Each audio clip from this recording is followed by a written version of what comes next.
Filipino families are quietly vanishing from U.S. cities. Could yours be next? Something is unfolding right now that most people don't see coming. Across America, Filipino households are being forced out of their neighborhoods, losing their jobs, and disappearing from the communities they've been part of for years. No alerts, no warnings. 10. Houston. Houston was once a breathing space for immigrant families, a city where hard work could buy a measure of security. That sense of stability is now slipping away. What once felt like a safe harbor has turned into a silent wave of deportations sweeping through the Filipino workforce. It's happening quietly. Nurses on the night shift, caregivers walking home from work, warehouse crews unloading trucks. People everyone knows are suddenly gone. One day they're picking up groceries. The next, their home is empty, doors locked, curtains drawn. Families with years of roots are leaving overnight, forced to pack what they can carry. The sweep is more than routine raids. Authorities are digging deeper, tracking pay stubs, scanning driver's licenses, cross-referencing online job applications. Anyone who entered on a tourist or business visa or stayed after COVID-grounded flights now lives under a spotlight. People are being taken from carpools, clinics, even while volunteering at community centers. Filipinos are seen as low-risk removals, polite, compliant, and unlikely to resist. That reputation now makes them easy targets. Houston has stepped up data sharing with immigration enforcement, connecting hospital files, public aid records, and other local databases. Behind every file is a family, a parent, a child, a neighbor. The unspoken message, status outweighs history. For many Filipino households in Houston, the life they built is being erased, one address at a time. 9. Chicago. In Chicago, it didn't begin with raids. It began with a letter, then a phone call that stopped being answered, then silence. Families who had spent a decade or more in the city, living in shared apartments, raising kids in tight-knit neighborhoods, started disappearing quietly. No headlines, no press conferences. But in places like Albany Park and West Ridge, the absence was impossible to ignore. Each week, another family gone. The reasons sound small. Expired student visas, asylum requests left unresolved, job transfers missing paperwork. But a new method made it far worse. Locals call it data hunting. Community clinics, shelters, even food banks began pressing for stricter ID checks, then passing that information to immigration officials. One wrong number on a form could trigger a removal order. Even a routine ER visit could bring ICE to your door. Filipinos are seen as quick cases, few legal battles, no criminal record, and a quiet demeanor that moves the process faster. That quiet dignity the community carries has become a liability. Legal aid is scarce. Community groups are stretched thin. Staying invisible no longer means safety. It means no one will notice when you're gone. 8. Los Angeles. In LA, it began with a few extra squad cars cruising through historic Filipino town. Then came routine traffic stops in Koreatown. Those stops ended with detentions. People were taken away, and their absence became permanent. For years, LA's sanctuary policies gave families a sense of protection. But behind closed doors, local data still reached federal immigration agencies.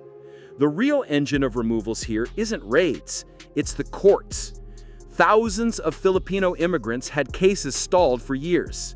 Asylum requests, visa renewals, appeals that never moved forward. Some waited nearly a decade for resolution. In 2025, a federal push to clear the backlog came fast and without notice. Dormant cases were reopened, denied, and closed in record time. International students who stayed after graduation, workers whose permits had lapsed, even those mid-appeal swept into removal orders almost overnight. Filipino cases move quickly because they're clean on paper. English-speaking, family-oriented, no criminal record.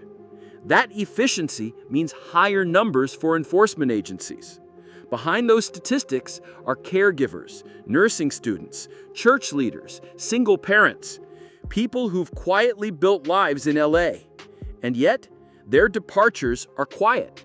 No rallies, no TV coverage. Only empty pews, vacant apartments, and phone numbers that go unanswered. 7. New York City, Queens, and the Bronx. There's an uneasy stillness settling over Filipino neighborhoods in Queens and the Bronx. It's not calm. It's the kind of quiet that comes when people are too afraid to speak. Lately, fear isn't born at airports or border checkpoints. It's showing up at backyard cookouts, Sunday church festivals, and quick trips to the grocery store. That's where federal officers have been appearing, right in the middle of everyday life. This year, several arrests happened in plain sight, not in alleyways, not during midnight raids, at birthday parties, after Mass, while picking up rice and longanisa. Many of those taken weren't hiding. They were in the middle of legal processes, waiting on family petitions, green card approvals, or visa renewals, caught in limbo by missing forms or an expired signature. They weren't fugitives. They were mothers, caregivers, nursing aides, and students. People caught in the gap between the rules and the red tape. In New York, that gap closes fast. The city has become a launch point for new federal tactics. Pilot programs using facial recognition to track overstays through subway cameras and neighborhood surveillance. Home care workers and domestic staff with predictable daily routes are mapped and flagged. It's not about danger. It's about data, and in the eyes of the system, visibility can be a liability. The Filipino presence in NYC, once woven quietly into the city's fabric, now sits under a sharper lens. Not every deportation begins with a border stop. Sometimes it starts with a plate of pancit and a smile at a street fair. 6. San Francisco. In San Francisco, it can start with something small. A rent dispute, a noise complaint, a parking argument. But for many Filipinos in shared homes or informal rentals, that's all it takes to trigger something far bigger. Frustrated landlords have started channeling grievances not really into housing court, but into systems linked to federal immigration databases. What used to be a neighborhood disagreement can now set a deportation in motion. The issue runs deeper than visas. It's tied to gentrification, legal gray zones, and a growing willingness to weaponize immigration status to clear out tenants. Eviction filings are quietly scanned for foreign-sounding names. Multi-generational Filipino households or families and sublets become easy to identify. In one case, a single parking complaint led to removal proceedings. San Francisco is a city of records. Every housing application, every public aid form, every city service leaves a trail. And Filipinos, careful, rule-following, paper-conscious, have unknowingly left perfect digital breadcrumbs. Now, in 2025, those trails are being followed. Neighborhoods that once felt secure now feel observed. Here, it doesn't take a raid to start a deportation. Sometimes, it starts with a late rent notice. 5. Dallas. In Dallas, there was no viral video, no headline-grabbing sweep. The fear began quietly in hospitals. Filipino nurses, caregivers, and medical staff, the backbone of many care facilities, started disappearing after night shifts. One day they were there, IDs on lanyards, years of service behind them. The next, their lockers were empty. Immigration officers began appearing near clinics and long-term care homes, looking for staff. Questions led to paperwork, paperwork led to silence. The spark? A sweeping healthcare audit that uncovered licensing irregularities and contract violations in facilities where many Filipinos work. Instead of holding agencies accountable, the fallout landed on the workers themselves. Some had temporary visas through agencies that never followed through on renewals. Others were misclassified in ways that violated immigration terms. The system failed them first.